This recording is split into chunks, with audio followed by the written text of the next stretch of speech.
Um piloto de 28 anos de carreira escreveu um relatório oficial que nunca tinha visto nada parecido.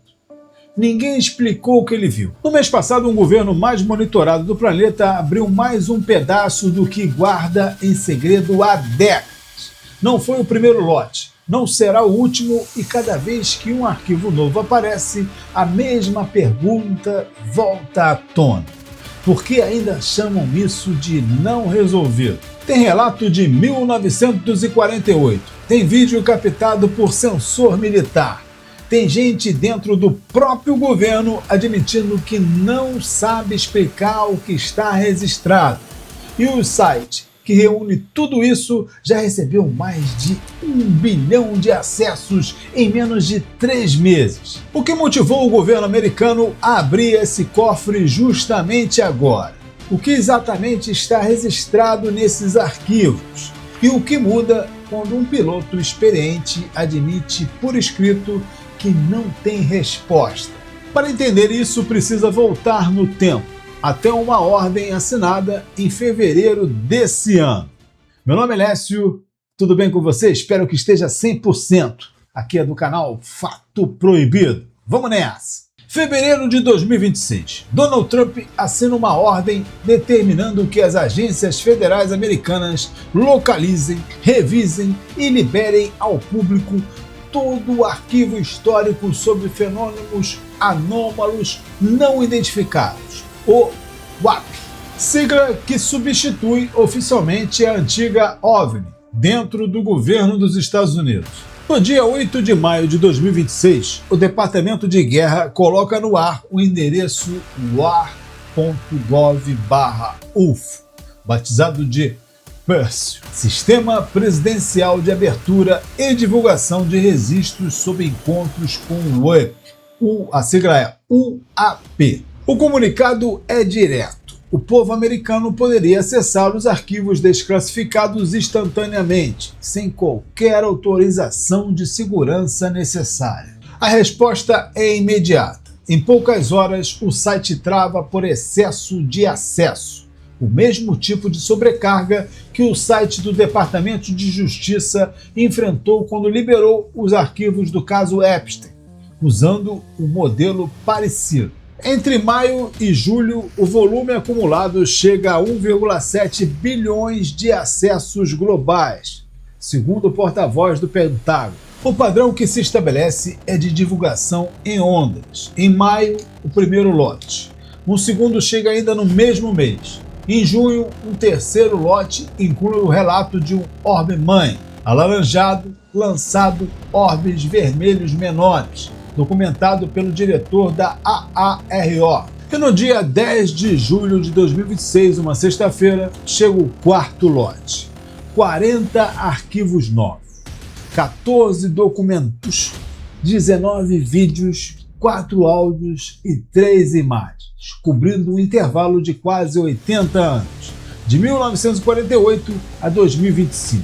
Não é o maior volume já liberado, mas segundo analistas que acompanham o processo desde o início, é o lote com os relatos mais específicos sobre comportamento de voo publicados até agora. Números sozinhos não sustentam 3 meses de obsessão mundial.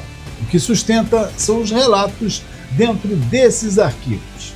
E é sobre isso que ninguém está falando o suficiente. O que exatamente esses arquivos mostram? E por que um piloto com quase 3 décadas de experiência escreveu que nunca tinha visto nada parecido? O que os arquivos realmente mostram? Os documentos mais antigos do quarto lote nos leva a 1948. É um relato do projeto SIGN, o primeiro programa da Força Aérea Americana dedicado a investigar objetos voadores não identificados. Ele faz referência a um episódio fatal. Em 7 de janeiro daquele ano, um piloto de guarda nacional morre tentando interceptar um objeto não identificado a 30 mil pés de altitude. A hipótese oficial é anoxia, falta de oxigênio no cérebro durante a perseguição. 7 décadas depois, o padrão de relatos muda de tom, mas não de mistério.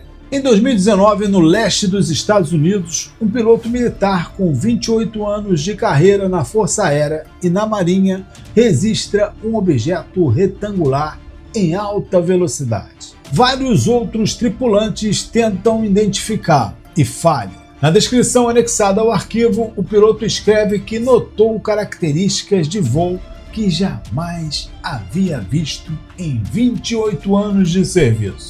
Um ano depois, em 2020, uma plataforma militar do Comando Norte dos Estados Unidos capta outro tipo de registro, dessa vez por sensor infravermelho durante 32 segundos. O objeto é descrito pelo Exército como de cor marrom escura, entre 3,5 e 4,5 metros de altura, deslocando-se ao sabor do vento, sem realizar manobra nenhuma. A própria avaliação militar levanta a hipótese de que se tratasse de um balão grande e deformado, mas o arquivo permanece oficialmente na categoria de não resolvido. É aqui que está o ponto que a cobertura sobre esse lote tende a passar batido.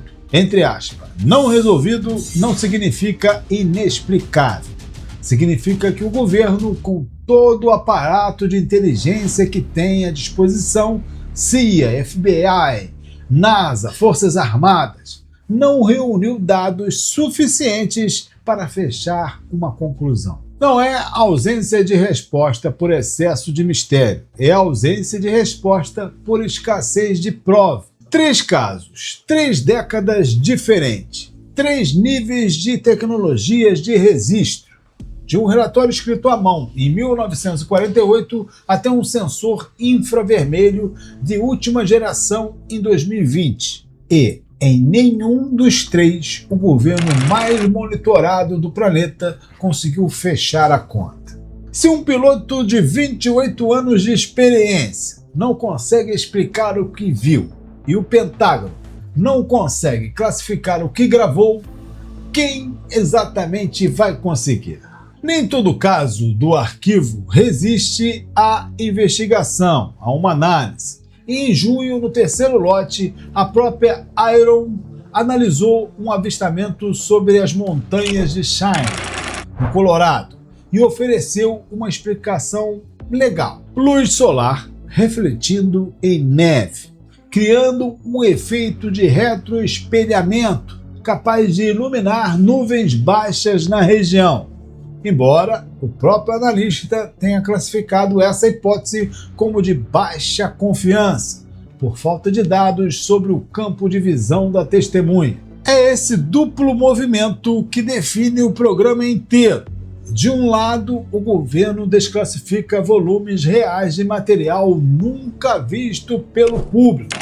De outro, revisão após revisão da AARO, chega à mesma conclusão. Nenhuma delas encontrou até agora indícios de origem extraterrestre nos casos analisados. O resultado é um espaço estranho entre 2 extremos. Céticos apontam drones, balões meteorológicos e falhas de sensor como explicação para a maior parte dos registros. Entusiastas veem em cada lote liberado a prova de que o acervo completo é maior, é mais espetacular e mais grave do que qualquer coisa já divulgada. O Congresso americano, enquanto isso, debate limites de sigilo e controle civil sobre inteligência militar a cada nova rodada de arquivos. Nenhum dos 2 lados está de posse da resposta final. E é aí, justamente aí, que mora o desconforto real desse episódio. Não é sobre discos voadores, é sobre o que significa um governo dizer aqui está tudo o que sabemos, quando tudo o que sabemos ainda cabe na palavra não resolvido. 78 anos separam um piloto que morreu em 1948 tentando interceptar algo que não conseguia nomear e o piloto de 2019 que escreveu no relatório que não tinha explicação o que ele estava vendo. No meio desse intervalo, mudou a tecnologia, mudou o governo, mudaram as siglas. O que não mudou foi a pergunta: por que esses arquivos aparecem justamente quando o governo Trump precisa de um assunto para tirar pressão de cima? Coincidência de time ou estratégia de distração em câmera lenta? Ninguém prova isso, nem eu, nem quem defende o contrário, mas repare no padrão. Cada vez que a semana fica pesada para Washington, um lote novo de UFO cai no feed do mundo inteiro.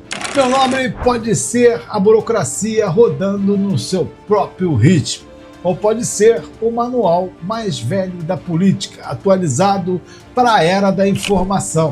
Você acredita em qual das duas? Que esses arquivos escondem algo maior do que estão dizendo, ou que não resolvido é exatamente isso?